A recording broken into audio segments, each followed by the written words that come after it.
Hi student, मैं आपका अपना मनोज सर अपने सर्वोदय ग्रुप यूट्यूब चैनल में आप सभी का स्वागत करता हूं। मैं आज की टॉपिक हम लोग पढ़ेंगे किसी भी बहुपद को शून्यांक निकालने के लिए ज्यामितीय निरूपण विधि से, जैसे हम लोग उसको ग्राफ विधि से भी निकाल सकते हैं उसका शून्यांक। मैं पिछली वाली वीडियो में आपको बताया था कि बिल्कुल एकदम आसान तरीके से सूत्र से भी निकाल सकते हैं शून्यांक। उसका ग्राफ पर निरूपित करने के लिए क्वेश्चन आता है, तो मैं सोचा आपको बता दिया जाए ग्राफ पे भी दिखाने के लिए। तो मैं बोर्ड पे पहले से लिखा हूँ, आप लास्ट तक वीडियो के बने रहिएगा, आपको बेहतर एकदम बहुत ही आसान अच्छे तरीके से समझ में आएगा, बिल्कुल आसान है। तो चलिएगा, मैं आप बोर्ड पर पहले से ही लिख दिया था, तो चलिएगा इधर देखिएगा। बहुपद के शून्यांकों का ज्यामितीय अर्थ, कैसे ज्यामितीय अर्थ उसका ग्राफ पर दिखाने के लिए कहेगा। क्वेश्चन आपका होगा, मैं क्वेश्चन लेके बताता हूं आपको। कहेगा पहले रैखिक बहुपद के लिए, तो कहेगा क्वेश्चन में बहुपद px बराबर q px बराबर x माइनस 3 को ग्राफ पेपर पर निरूपित कीजिए और उसका शून्यांक भी बताइए। तो चलिएगा, मैं स्टूडेंट आप लोगों को बताना शुरू करता हूं, बिल्कुल वीडियो के लास्ट तक बने रहिएगा, आपको एकदम आसान तरीके से बताया जाएगा, बिल्कुल आपको समझ में आ जाएगा। तो चलिएगा हम लोग हल करते हैं। सर्वप्रथम आप क्या करेंगे, जो बहुपद दिया रहेगा उसको मान लेंगे y बराबर उतना। तो चलिएगा मैं मानता हूं, माना क्या, नाना नहीं, माना y बराबर x माइनस 3, y बराबर x माइनस 3। अब हम x का अपने से y के लिए 3 अलग अलग मान रख के निकालेंगे। किसके लिए, y के लिए x का अपने से 3 या 3 से अधिक मान निकालेंगे। उसके बाद बॉक्स में रखेंगे। देखिएगा, एक बॉक्स बना लेते हैं हम लोग x और y के लिए, जो मान निकाला जाएगा इसी बॉक्स में हम लोग लिखते चलेंगे। तो चलिएगा मैं बॉक्स बना लेता हूं इधर। देखिएगा स्टूडेंट, बिल्कुल आपको आसान तरीके से बताया जाएगा, आपको समझ में आएगा। तो चलिएगा यहाँ पे हम लोग लिख लेते हैं x, यहाँ पर y। अब x का मान इधर रफ पे, कहीं आप वहां ना दिखे, अलग से रफ पे हम लोग कर लेते हैं। एक बार x बराबर क्या रखा जाएगा, 0 रख लेते हैं। एक बार 1 रखेंगे, एक बार 2, 3 या 3 से अधिक मैं बताया हूं, तो आप हम लोग 3 ही निकालते हैं। चलिएगा, 3 से भी ग्राफ पे दिखाया जा सकता है। तो एक बार x बराबर कितना रखा जाएगा, मान 0। यदि x बराबर 0 यहाँ मान रखा जाएगा, तब हम लोग 0 रख के देखें y का मान क्या आएगा। तो चलिएगा इसको समीकरण 1 मान लेते हैं और इसमें मान x का रखते हैं। तो चलिएगा समीकरण 1 है क्या, y बराबर है x माइनस 3। अब x बराबर पहले क्या रखना है, 0 रखना है, तो x की जगह पे 0 रखिएगा। देखिएगा इधर, तो y बराबर x की जगह पे 0 माइनस 3 होगा यहाँ। तो x की जगह पे 0 रखें माइनस 3। 0 में से कोई संख्या घटाएंगे तो नहीं घटेगी, जो संख्या रहेगी वही लिख लिया जाएगा। तो y बराबर आएगा क्या, माइनस 3। यदि हम x बराबर 0 रखे तो y का मान क्या आया, माइनस 3 आया। तो यहाँ माइनस 3 लिख लेते हैं। अब हम लोग क्या लिखते हैं, अब x बराबर 1 रख के चेक करते हैं। तो चलिएगा x बराबर 1 रखते हैं, इसको मैं मिटा देता हूं। चलिएगा x बराबर 1 रख के मान देखते हैं। तो चलिए x की जगह पे अब की क्या रखना है, 1 रखना है। तो y बराबर x की जगह पे 1 माइनस 3 है। तो मैं आपको बताया था, जोड़ हो या फिर घटाना हो, जो संख्या बड़ी होगी उसमें से अगर दो संख्याओं को जोड़ना हो या फिर घटाना हो, देखेंगे सर्वप्रथम उस दोनों संख्याओं का चिन्ह समान है कि विपरीत है। यदि समान होगा तो आपस में जुड़ जाएंगे और बड़े वाली संख्या का चिन्ह लगा लिया जाएगा। यदि चिन्ह विपरीत होंगे तो घटेंगी, और घटाने के बाद जो संख्या बड़ी होगी उसी का चिन्ह लगा लेंगे। तो यहाँ पे घटेगी, यहाँ 3 किस में है, माइनस में है, और 1 प्लस में है। तो 3 में से 1 घटाएंगे तो क्या आएगा, 2 आएगा। तो y बराबर क्या आएगा, मान 2 आएगा। तो चलिएगा, मैं ये भी बताया हूँ आपको कि जो संख्या बड़ी होगी उसी का चिन्ह लगेगा। बड़ी 3 है, उसका चिन्ह माइनस है, तो यहाँ पे माइनस भी लगेगा। हाँ, अब देखिएगा, हम लोग x बराबर 1 मान रखे हैं तो y का मान -2 आया। तो चलिए गाइस लिख लेते हैं, x के वाले बॉक्स में 1 और y वाले बॉक्स में -2 मान आया। तो चलिएगा, अगला एक और रख के चेक करते हैं, x की जगह पे 2 रख के चेक करते हैं, तब क्या आता है। तो चलिएगा, समीकरण को नहीं मिटाएंगे, समीकरण x -3 था, x की जगह पे अब की बार 2 रखना है। तो चलिएगा रख के देखते हैं भैया, y बराबर x की जगह पे 2, यहाँ 2 होगा -3। तो चलिएगा, अब देखिए घटाएंगे, क्योंकि दोनों का चिन्ह विपरीत है। 3 में से 2 घटाएंगे तो क्या आएगा, क्या आएगा, -1 आएगा, क्योंकि 3 बड़ा था उसका चिन्ह माइनस था, और 3 में से 2 घटाएंगे तो 1 आएगा। तो चलिएगा, अब की बार x की जगह पे हम लोग 2 रखे तो y का मान -1 आया। तो x की जगह पे 2 रखा गया और y का मान कितना तब आया, y का मान -1 आया। चलिएगा, एक बॉक्स बचता है, उसको मिटा देते हैं, आप निकाल भी सकते हैं, कोई दिक्कत नहीं। 3 लेके मैं बताता हूँ आपको। चलिएगा, अब इधर हम लोग ग्राफ बनाते हैं। चलिएगा भैया, तो ग्राफ हम लोग बनाते हैं। ये होगा y अक्ष, ये होगा y अक्ष, और ये होगा x अक्ष। चलिएगा, हम लोग बना लेते हैं, ये x अक्ष और ये y अक्ष। y अक्ष के दाहिने तरफ x अक्ष पर जो संख्याएं होती हैं सब धनात्मक होती हैं, तो इधर वाली संख्या क्या होंगी, धनात्मक होंगी। यहाँ 1 होगा, यहाँ 2 होगा, यहाँ 3 होगा, और यहाँ 4 होगा, यहाँ 5 होगा, यहाँ 6 होगा। तो चलिएगा, और y अक्ष के बाएं तरफ जो संख्याएं होती हैं x अक्ष पर वो ऋणात्मक होती हैं, तो इधर वाली संख्या क्या होंगी, ऋण होंगी। यहाँ ऋण 1 होगा, ऋण 2 होगा, ऋण 3 होगा, यहाँ ऋण 4 होगा, और यहाँ ऋण 5 होगा, यहाँ ऋण 6 होगा।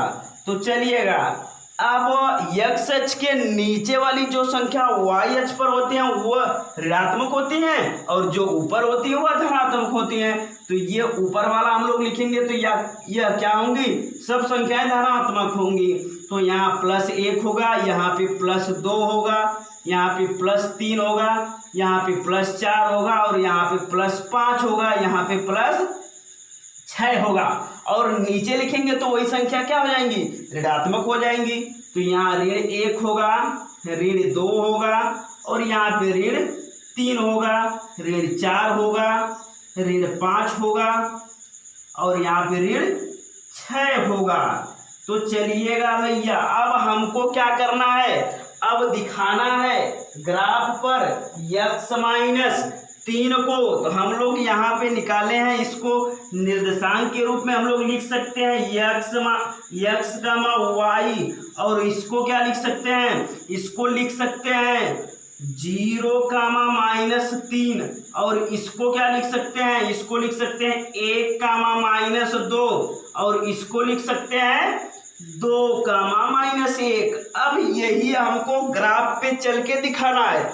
तो जो पहली वाली संख्या होगी वह x पर होगी, और जो दूसरी संख्या होगी वह किस पे होगी, वह y अक्ष पर होगी। तो चलिएगा, पहले x अक्ष पर 0 चला गया है, तो 0 मतलब कुछ नहीं चला गया, बिल्कुल वहीं पे है जहाँ थे। तो अब देखेंगे y अक्ष पर कितना चला गया है, y अक्ष पर -3 चला गया है। तो चलिएगा, y अक्ष पर -3 कहाँ है, ढूंढते हैं। -3 यहाँ है, इसको थोड़ी से बिंदु बना देते हैं, यहाँ पे दिखे -3, ये पहले मान के लिए। अब दूसरे के लिए देखिएगा, x अक्ष पर 1 चला गया है, तो x अक्ष पर 1 चलेंगे, और y अक्ष पर -2। x अक्ष पर +1 कहाँ है, यहाँ है, और वाई अक्ष पर -2 यहाँ दोनों को मिलाएंगे, जहाँ पे काटेंगे वहाँ एक बिंदु बना लेंगे। चलिएगा यहाँ एक काटते हैं तो यहाँ एक बिंदु बना लेते हैं। अब देखिएगा अगला एक और देखते हैं। x बराबर 2 निकाला गया था, x बराबर 2 तो y बराबर कितना -1। तो चलिएगा मान रखते हैं ग्राफ में, x अक्ष पर कितना चला गया है, 2 चला गया है, x अक्ष पर 2 चला गया है प्लस में, तो x अक्ष पर +2 चलते हैं यहाँ।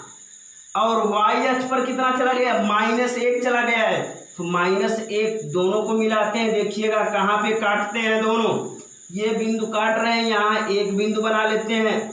इसका निर्देशांक क्या हम लोग निकाले थे, इसका निर्देशांक था 0, -3 और इसका निर्देशांक क्या था, ये इसका निर्देशांक जो x अक्ष पर होगा उसको पहले लिखेंगे। x अक्ष पर कितना चला गया है 1 और y अक्ष पर कितना चला गया है -2, तो यहाँ होगा इसका निर्देशांक 1, -2।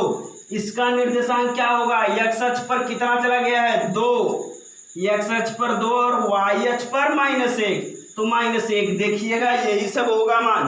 अब सीधा तीनों बिंदुओं को मिला देके एक रेखा खींच देते हैं, वही रेखा जो होगी x -3 वाली रेखा होगी। तो चलिएगा मिलाते हैं तीनों बिंदु को एक सीधी रेखा में। आप बिल्कुल एक सीधी रेखा खींच लिए, यही जो रेखा होगी क्या होगी, x -3 होगी। चलिएगा आपको बिल्कुल आसान तरीके से बताया गया। आपको मैं उम्मीद करता हूं कि बहुत अच्छे तरीके से समझ में आया होगा। मैं एक बार फिर से रिवीजन कर देता हूं। सर्वप्रथम हम लोग क्या करेंगे, जो बहुपद दिया रहेगा उसको मान लेंगे y बराबर। अब y बराबर मानने के बाद x का मान 3 मान या 3 से अधिक भी आप निकाल सकते हैं। 3 मान अपने स्वेच्छानुसार कुछ भी रख सकते हैं, जो रखेंगे y का भी मान निकालेंगे। तो अपने स्वेच्छानुसार मैं पहले 0 और फिर 1 और 2 3 मान रखकर निकाला। तो 0 रखे तो y का मान -3 आया, और x का मान 1 रखे तो y का -2 आया, और x का मान 2 रखे तो y का मान -1 आया। इसको फिर हम निर्देशांक के रूप में लिख लेंगे। बिल्कुल निर्देशांक के रूप में लिखने के बाद बिल्कुल देखेंगे आप, जहां जहां दोनों बिंदु मिलेंगी उसको मिला के बिंदुओं को आप रेखा खींच देंगे। बिल्कुल सिंपल सा यही क्या होगा, ग्राफ पेपर पर निरूपित कर दिया जाएगा। तो चलिएगा कर लीजिए शॉर्ट स्क्रीन, बिल्कुल आसान है, बिल्कुल आप देख के कर सकते हैं। ये निकालने के लिए आप थोड़ी से रफ पर करिएगा, मैं मिटा दिया यहाँ पे बता के आपको। तो चलिएगा अब हम लोग बात करेंगे दो घात समीकरण के लिए। ये तो एक घात समीकरण था, रैखिक समीकरण जिसको बोला जाता है। अब तो चलिएगा द्विघात समीकरण के लिए, तो हम मिटाते हैं। बिल्कुल आपको आसान, बिल्कुल मैथ आपको बहुत अच्छे तरीके से समझ में आएगी। तो चलिएगा मैं मिटा के यहीं पे केवल रैखिक की जगह दो घात बना देता हूँ। दो घात बहुपद के लिए यहाँ पे दो घात बहुपद लिखा जाएगा। तो चलिएगा आप लोग मिटा के नहीं, बिल्कुल आप रफ कापी कलम लेके बैठिएगा, आप लगाइएगा, बहुत आसान, सब एकदम लगता चला जाएगा सवाल। तो चलिएगा अब दो घात समीकरण के लिए हम लोग बताते हैं। दो घात समीकरण के लिए क्या होगा, कैसे द्विघात समीकरण को दिखाया जाएगा। तो मैं यहाँ लिखता हूँ पहले दो घात समीकरण के लिए। चार्ट थोड़ी से सही से चल नहीं रहा है। दो घात, तो मैं बोल दे रहा हूँ, यहाँ पे लिखा गया है दो घात, यहाँ पे है दो घात। दो घात बहुपद के लिए तो द्विघात बहुपद में लिखता हूँ x² -4। दो घात बहुपद है कि नहीं है? मैं आपको बताया था दो घात बहुपद को कैसे। ऐसा बहुपद जिसकी सबसे बड़ी घात 2 होती है उसी को हम क्या कहते हैं, द्विघात बहुपद कहते हैं। तो चलिएगा अब यहाँ पे बताया जाएगा आपको कि इसको ग्राफ पर कैसे दिखाया जाएगा, सेम वही प्रक्रिया किया जाएगा। तो चलिएगा देखिए, सर्वप्रथम हम क्या करेंगे, लिखेंगे माना y बराबर x² -4। अब एक बॉक्स बनाएंगे, सुंदर सा बॉक्स, चलिएगा एक सुंदर सा बॉक्स बना लेंगे। उसके बाद यक्स का अपने से 3 या 3 से अधिक मान निकालेंगे वाई के लिए। निकालकर बस बिल्कुल आप ग्राफ में रख दीजिएगा, आपका समीकरण ग्राफ पे बन जाएगा, रेखांक बन जाएगी। तो चलिएगा आपको बताते हैं हम, बहुत आसान है। इधर देखिएगा, ये होगा यक्स, यहाँ पे वाई। तो चलिए हम लोग 4 मान निकालते हैं यक्स के लिए। सर्वप्रथम क्या किया जाएगा, यहाँ पे देखिएगा इसको समीकरण 1 मान लेंगे। समीकरण जो है अब उसको लिख लेते हैं। समीकरण है क्या, y बराबर है यक्स स्क्वायर माइनस 4। तो हम मान निकालेंगे एक बार यक्स के लिए 0, फिर +1, -1, फिर 2, फिर -2, ऐसे आप करते जाइएगा जितना मर्जी। लेकिन मैं तो कहता हूँ 3 या 4 पर आपका ग्राफ बन जाएगा बिल्कुल आसान से। तो चलिएगा मान रखते हैं। पहले यक्स का मान 0 रखेंगे तो चेक करते हैं वाई का मान क्या आएगा। यक्स का मान यहाँ पे 0 रखिएगा, वाई बराबर होगा यक्स की जगह पे 0, यक्स का स्क्वायर तो 0 का भी स्क्वायर होगा, -4 यहाँ पे। अब देखिएगा 0 का स्क्वायर किया जाएगा तो क्या आएगा, 0 आएगा। यहाँ पे -4 ही रहेगा। अब 0 में से -4 को घटाएंगे तो y बराबर -4 आएगा। तो यहाँ पे हम x बराबर 0 रखे तो y का मान कितना आया, -4 आया। चलिएगा अब x बराबर क्या रखते हैं, 1 रखते हैं। तो x बराबर 1 रखेंगे तो मैं यहीं पे आप कैलकुलेशन कीजिएगा, 1 का स्क्वायर किया जाएगा। x बराबर यदि 1 रखते हैं तब y बराबर क्या आएगा, x का 1 का स्क्वायर करेंगे तो 1 होगा, और 4 में से 1 घटाएंगे तो 3 आएगा। 4 बड़ा है उसका चिन्ह लगा लेंगे तो -3 आएगा। तो यहाँ x बराबर 1 रखेंगे तो y का मान -3 आएगा। तो चलिएगा अब देखते हैं x बराबर -1 रखते हैं। तो x बराबर -1 रखेंगे तब क्या आएगा, x बराबर -1, x बराबर -1 रखेंगे तब भी x -1 का स्क्वायर करेंगे तो +1 होगा, और -4 है, 4 में से घटेगा तो भी y बराबर क्या आएगा, -3 ही आएगा। तो चलिएगा x बराबर वही, x बराबर -1 रखेंगे तब भी क्या आएगा, -3 आएगा मान। यदि हम x बराबर 2 रखते हैं, यदि हम x बराबर क्या रखते हैं, 2 रखते हैं, तब देखिएगा क्या मान आता है। x बराबर हम यहाँ पे 2 रख लेते हैं। x बराबर 2 रखेंगे तो y बराबर होगा 2 का स्क्वायर -4, 2 का स्क्वायर किया जाएगा तो क्या आएगा, 4 आएगा। 4 - 4 क्या आएगा, 0 आएगा। x बराबर यदि हम 2 रखते हैं, x बराबर 2 रखते हैं तो y का मान क्या आएगा, 0 आएगा, y का मान 0 आएगा। तो चलिएगा एक मान और निकाल लेते हैं -2 रख के। यहाँ बॉक्स थोड़ा सा बढ़ा लेते हैं एक। चलिएगा एक मान और लिख दिए तो निकाल लेते हैं।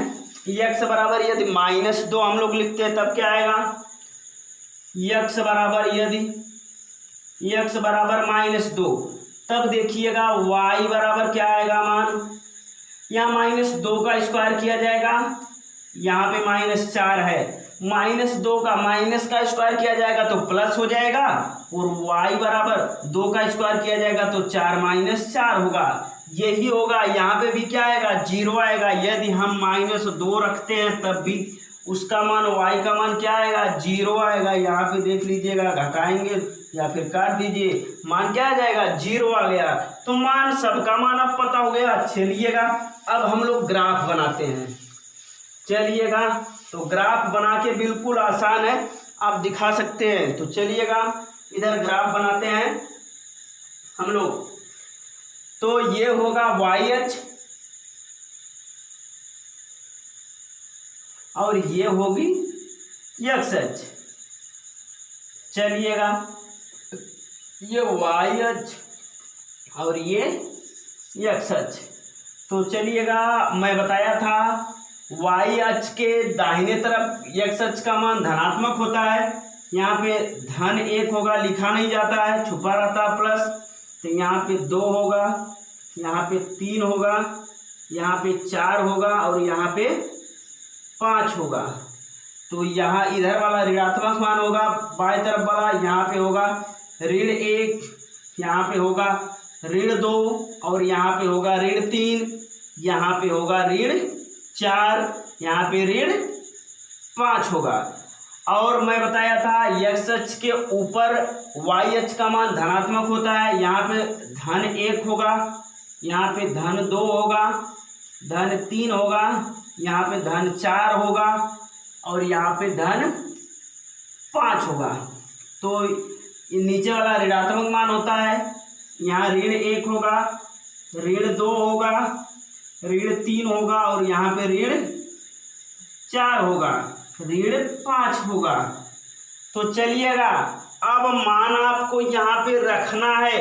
मैं आपको बता दूं, यहाँ पे ये होगा क्या, ये होगा x माइनस वाई, इसको लिख सकते हैं, इसको लिख सकते हैं क्या 0 कामा माइनस 4, इसको लिख सकते हैं हम लोग 1 कामा माइनस 3 निर्देशांक, और इसको लिख सकते हैं 2 कामा 0 और इसको लिख सकते हैं माइनस 2 कामा 0, माइनस 2 कामा 0 नहीं दिख रहा तो मैं दोहरा देता हूं इसको। तो अब ग्राफ पे चलिएगा भैया। तो ग्राफ पे हम लोग देखेंगे, पहले x अक्ष पर 0 चला गया है और y अक्ष पर -4। तो x अक्ष पर 0 और y अक्ष पर -4, x अक्ष पर बिल्कुल चला ही नहीं गया। y अक्ष पर कितना चला गया है -4, यहाँ चला गया है। अब देखिएगा अगले के लिए, y अक्ष पर कितना, x अक्ष पर 1 चला गया है और y अक्ष पर -3, x अक्ष पर +1 कहाँ है, यहाँ है, और -3 यहाँ है। ये मिला के कहाँ चला गया है, यहाँ पे ये बिंदु होगा। इसका निर्देशांक हम लोग लिखते चलते हैं। तो इसका निर्देशांक होगा 0 कामा -4, इसका निर्देशांक होगा 1 कामा -3। चलिएगा, तो अगले वाले का देखिएगा, x अक्ष पर 2 चला गया और y अक्ष पर 0, x अक्ष पर +2, x अक्ष पर +2 कहाँ है, +2 यहाँ है, और y अक्ष पर क्या चला गया है, बिल्कुल चला ही नहीं गया है, 0 चला गया है। इसका निर्देशांक भी लिख लेते हैं, इसका निर्देशांक होगा 2 कामा 0। अब अगला देखिएगा, अगला क्या है, x अक्ष पर -2 चला गया है, -2 यहाँ पे है, और y अक्ष पर बिल्कुल चला ही नहीं गया है। इसका निर्देशांक क्या होगा, -2 कामा 0 होगा। अब बिल्कुल बिंदुओं को हम मिला देंगे। तो चलिएगा, इधर से देखिएगा, यहाँ पे काट रहा है, ऐसे बिल्कुल मिलाते हुए ये आपका क्या होगा, यही आपका ग्राफ होगा। देखिएगा, जहां जहां पर काटेगा उसी बिंदु को मिलाते खींच देंगे। ये आपका ग्राफ तैयार हो गया। कर लीजिए शॉर्ट स्किन, बिल्कुल आसान है, कर लीजिए शॉर्ट स्किन, आपको बिल्कुल अच्छे तरीके से समझ में आ रहा होगा, मैं उम्मीद करता हूं। तो चलिएगा, आप शॉर्ट स्किन कर लिया होगा, कर लिए होंगे, तो मैं आपको फिर से एक बार बता देता हूं। सर्वप्रथम आप बिल्कुल y बराबर मान लेंगे, फिर उसके बाद x का अलग अलग 3 या 4 या 5 भी मान रख के निकालेंगे। तो पहली बार जो रखेंगे 0, फिर दूसरी बार जो रखेंगे उसका नेगेटिव रखेंगे, नहीं तो आपको अधिक चलना पड़ेगा, तब मान यहाँ पे ग्राफ पे बनेगा। तो इसके बाद मैं मान निकाला हूँ रख के, x बराबर 0 तो -4 आया, x बराबर 1 रखे तो -3 आया, x बराबर -1 रखे तो -3, x बराबर 2 रखे तो 0 आया, और x बराबर -2 रखे तो y बराबर 0 आया। बिल्कुल आप उसी को आप देखिएगा, देखिएगा x अक्ष पर 0, बिल्कुल 0 मतलब कुछ नहीं चला गया, और y अक्ष पर -4, तो -4 को यहाँ क्या कर देंगे, बिंदी बना देंगे। और देखिएगा अगले पर x अक्ष पर 2 चला, 1, x अक्ष पर 1 यही है ना, यहाँ और फिर वाई एच पर -3 यहाँ है, बिल्कुल आप ऐसे दोनों को मिला लीजिएगा, यहाँ बिंदु बना लीजिएगा। अब अगले वाले में x अक्ष पर -1, अगले वाले में x अक्ष पर कितना चला गया है, ये x अक्ष पर कितना चला गया है। अच्छा, एक बिंदु यहाँ नहीं लिखा गया था क्या, तो चलिएगा एक बिंदु यहाँ भूल गया नहीं लिखा गया था, -1 और -3, तो कोई दिक्कत नहीं है, बिल्कुल आप इसको मत लिखिएगा, मिटा देते हैं हम लोग, क्योंकि इस ग्राफ में नहीं बनाया गया, इसको गलती से ये छूट गया। कितना केवल बनाया गया था, 4 ही बनाया गया था, इसका और इसका। तो चलिएगा उसको भी बना सकते हैं, ग्राफ में थोड़ी सी टेढ़ा मेढ़ा करना पड़ेगा, कोई दिक्कत नहीं, इसी पर समझा देते हैं। अगला वाला मान हम लोग निकाले थे 2 और 0, x अक्ष पर कितना चला गया था, 2 चला गया था, बिल्कुल यहाँ ये 2, तो y अक्ष पर 0, तो यहीं पे होगा। अगला वाला x अक्ष पर -2 चला गया था, x अक्ष पर -2, x अक्ष पर ये -2 होगा, और y अक्ष पर 0 चला गया था, तीनों को मिला देंगे, ये होगा आपका ग्राफ। तो आज आपको बताया गया है रैखिक बहुपद को कैसे हम लोग ग्राफ पर दिखाएंगे और द्विघात समीकरण को कैसे ग्राफ पे दिखाएंगे। तो मैं उम्मीद करता हूँ आपको बेहतर समझ में आया होगा। आप पूरे विश्वास के साथ मैं कह रहा हूँ, केवल हमारे सर्वोदय ग्रुप चैनल में आप जुड़े रहिएगा, देखिएगा मैथ से एकदम डर आपकी दूर हो जाएगी, बिल्कुल डरने की कोई ज़रूरत नहीं होगी। आप केवल जो नहीं समझ में आएगा कमेंट करके बताइएगा, आपको उससे भी अच्छा प्रयास किया जाएगा बताने के लिए। तो धन्यवाद स्टूडेंट, मैं फिर अब अगली वीडियो में आपको मिलता हूँ, बाय बाय, तब तक के लिए